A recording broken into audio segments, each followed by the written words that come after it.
Hello, ma'am. Hello. Good afternoon. Hello. Hi. Hello. Thank you. Hello, ma'am. Hello. Hello, ma'am. Hello. Good afternoon. Thank you. What is up, guys? Tyson Dela Cruz here. Thank you so much for rocking with me. As much as we don't want Hurricane Milton and Hurricane Helene to be used in political campaigns, it looks like leftist bias media is doing exactly that. They're using these hurricanes as an opportunity to create tension between the two parties. This is just my personal thought. And I don't think it's right because people's lives and their livelihoods are at stake here. Shout out to everybody watching. Drop your comments down below. Smash the like button. So as much as we don't want this to happen, it is happening. It is absolutely happening. Donald Trump is saying that FEMA ran out of money. A lot of people are saying that FEMA ran out of money. And FEMA earlier on this year said that they ran out of money. And now they're saying that they didn't run out of money. Excuse me. Transferred money to help illegal migrants. They're saying that they didn't do that. Although early in the year, this is what happened. Influx of migrants continues to have an impact across the nation and certainly here at home in Colorado. Denver alone housing nearly 4,600 migrants right now. Other cities in the state stepping up to help, but they say they cannot do it alone. And now nonprofits and local senators and representatives are asking for more help from the federal government. Fox 31 political reporter Gabrielle Franklin is on it. Gabrielle. Yeah, Erica, it's something that city leaders here in Denver have been calling on for a while. More federal help from the government to aid migrants. Now the calls are growing louder and the patience is getting thin. We have never received on the migrant response direct support from the federal government. Amanda Blaurock is a co-founder of the Village Exchange Center in Aurora. The center helps anywhere between 500 to 700 families a week, providing wraparound services. We do have support via the state, the Office of New Americans. We have about 250,000 that we received that came from the FEMA dollars of 2.5 million that came to the state. That money is used for our food pantry that helps supply hygiene products, our security guards, and also food to individuals that are here. The funds they received from the state just started going towards their work in December. I don't think we should leave Denver or Colorado and holding the financial end of the stick. The federal government needs to step in and help, and it should. U.S. Senator Michael Bennet and Colorado's other Democratic congressional members wrote a letter to FEMA this month, urging the federal government to step up by increasing funding for FEMA's shelter and services program to include more cities and nonprofits. Bennet saying relief should be coming. If that doesn't make you mad that FEMA funds have been used to help and house illegal migrants when we have Hurricane Helene, Hurricane Milton that destroyed American citizens' livelihood, and those funds went to go house illegal migrants. It is crazy to me. And then the mainstream media is trying to gaslight the American people, saying that they never did that. And then we have generic version of Mr. Clean, Mr. Mayorkas, saying that that's not true. Why are they gaslighting Americans? We have the internet. Everything's exposed. Shortly after Helene made landfall in the United States on September 26, Joe Biden was at his house in Rehoboth Beach. Vice President Kamala Harris was flying between ritzy California fundraisers, hobnobbing with celebrities. Homeland Security Secretary Alejandro Mayorkas was in Los Angeles presiding over an award ceremony. How do you respond to those accusations from J.D. Vance? Kate, we don't listen to or pay attention to such unproductive and, quite frankly, counterproductive words. And I will tell you another negative impact of this deliberately false information. It is demoralizing to the men and women at the federal level, at the state and local level, who are actually risking their lives to save others and to bring much needed relief to those who need it. These people are lying. They are lying. it is bananas to me that they're going on these leftist bias mainstream networks and lying to people. And people that watch these networks believe it. Although we can do quick research on your own, on the intraweb, and find out that those funds did go to house illegal migrants. Coincidentally enough, Mr. Mayorkas, leading the Homeland Security, is responsible for FEMA funds and also responsible for the first Butler rally. Interesting. So let's jump into this video. Let me know what you guys think about this. What do you guys think? Because it makes me, it pisses me off. It pisses me off that American citizens are last. And it sucks. Something needs to change. Damaging the rumors that that is what is happening, the rumors that are circulating. And with regard to that, things that the former president has said is FEMA funds were stolen to be used to house illegal migrants, that no one from FEMA was on the ground in North Carolina, that funds were being withheld from Republican areas of the state on purpose. None of that is true. The head of FEMA says that worse than it not being true, it is dangerous that if this is pushed and circulated for the people who are most in need of help. With that knowledge, is the former president going to stop saying this? Well, first of all, Kate, let me just express our thoughts and prayers are with everyone in Western North Carolina, Georgia, Tennessee, and now Florida, who are bracing for another devastating hurricane. The bottom line is that FEMA spent $1 billion on funding for illegal immigrants that Kamala Harris and Joe Biden let into the country. CNN and many mainstream media outlets reported that more than a month ago. Now, today, we find ourselves in a predicament where Americans are in dire situations in need of food and of water. And Secretary Mayorkas last week said that FEMA does not have sufficient funding to get through this crisis and through the rest of hurricane season. But Caroline, speaking of Secretary Mayorkas, Caroline, I wanted. We just had Secretary Mayorkas on, but no. But first, on that, let's keep to the facts, which is on that suggestion that Donald Trump did make that they were stealing money from FEMA and using it, and it's all gone because they're using it to house migrants. That's not true. There's no disaster relief fund money that was going to house migrants. I don't think the American people care which pocket the money came from. They do care that their tax dollars, $1 billion of their tax dollars, went towards housing migrants. That came from FEMA's funds. That is a fact.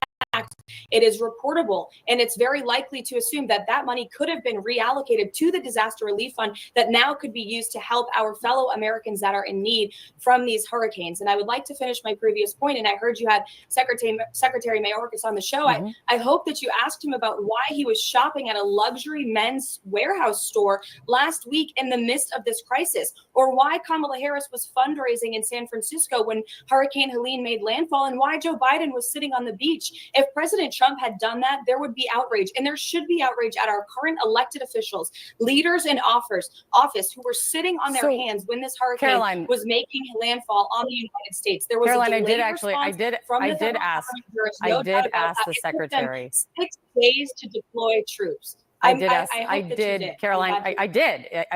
That's what I'm trying to say. I did ask him about that. He said he was actually in Los Angeles recognizing the work of employees of the Department of Homeland Security that are part of what we're talking about here. But let me ask you something. This is quite so. What I've heard, what you're now saying is that you think it is. You don't think American people care where the money comes from. You think it is bad that they're using FEMA money to house migrants. Ironically, Donald Trump attempted something very similar to what he falsely now is claiming about them. In 2019, Trump used FEMA. Let me finish. Trump used money from FEMA's disaster fund for migrant programs at the southern border. He told Congress that he was intending at the time in 2019 to shift $271 million from DHS, including $155 million from FEMA's disaster relief fund, to pay for detaining and transporting undocumented immigrants.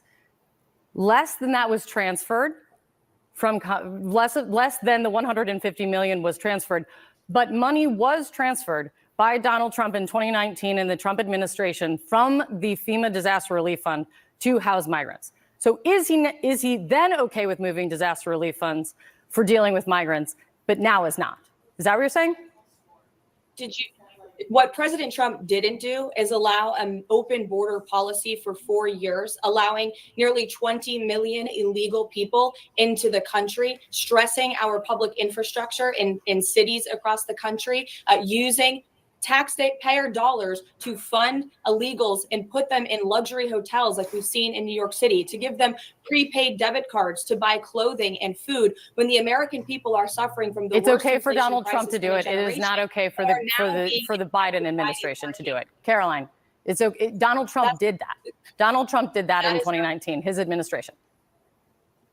President Trump did not allow an invasion of illegal immigrants into our country again and use billions of dollars to fund them in housing, to put them into luxury hotels. What he did do is use federal funding to deport them back to their home countries, which is something that Kamala Harris is refusing to do. And she has still yet to answer the question that if she is elected president in 28 days, what is she going to do with the 20 million illegal people that she has allowed into this country, including the convicted criminals? We know there's 425,000 convicted criminal illegal aliens in this country today. Kamala has yet to say whether or not she will deport them or keep them here and continue to use federal funding to house them and to give that, subsidize their lifestyle on the taxpayer's dime. President Trump won't tolerate that. He's going to launch the largest mass deportation operation in American history, and he will ensure that American citizens are being put first by their federal government, that their tax dollars are going to them in times of need. And this is not the first time we've seen the White House and the Biden-Harris administration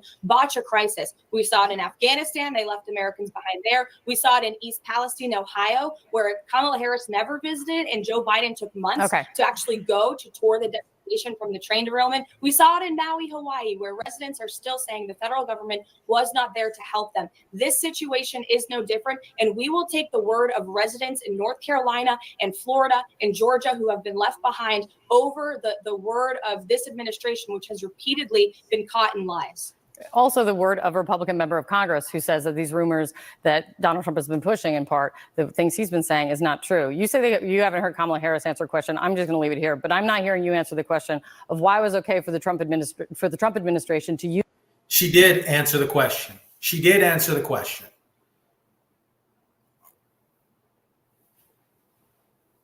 To add to this, like she had stated, millions of people have entered in the United States for deporting illegal migrants. In this instance, with this particular administration, they're using the funds to house them and to make them legal citizens. It is ridiculous, the rhetoric that's coming from networks like this. Absolutely ridiculous. What do you guys think about this? Joe Biden went live for a press briefing, and the teleprompter won again. I spoke with the Florida Governor DeSantis, with Mayor Castor, the Tampa mayor, the Clearwater mayor, Rector, and the Pinellas County Chairwoman Peters. I spoke with the Florida Governor DeSantis, with Mayor Castor, the Tampa mayor, the Clearwater. Guys, this is a comedy. This is a comedy. This is absolutely ridiculous. This is ridiculous. This is what we're getting from this administration. And then we're getting Kamala Harris calling into the Weather Channel, telling the individuals on the Weather Channel how to do their job. When did Kamala Harris is an affluent individual of fake accents and fake jobs. She has more accents than I do have lint in my pocket. It is crazy. It is absolutely crazy. and then she calls the Weather Channel to tell them how to do their job. Listen to this. The other point, Mike, that I would make, especially it came through on the briefing from the federal experts, it's really important that we think about the language that we're using to talk about what we are predicting. Because, for example, it has moved from time to time from a Category 5 to a Category 4. It's important that we not emphasize that downgrading has happened because, in fact, the difference between Category 5 and Category 4 in terms of the danger and the damage is pretty much the same. What?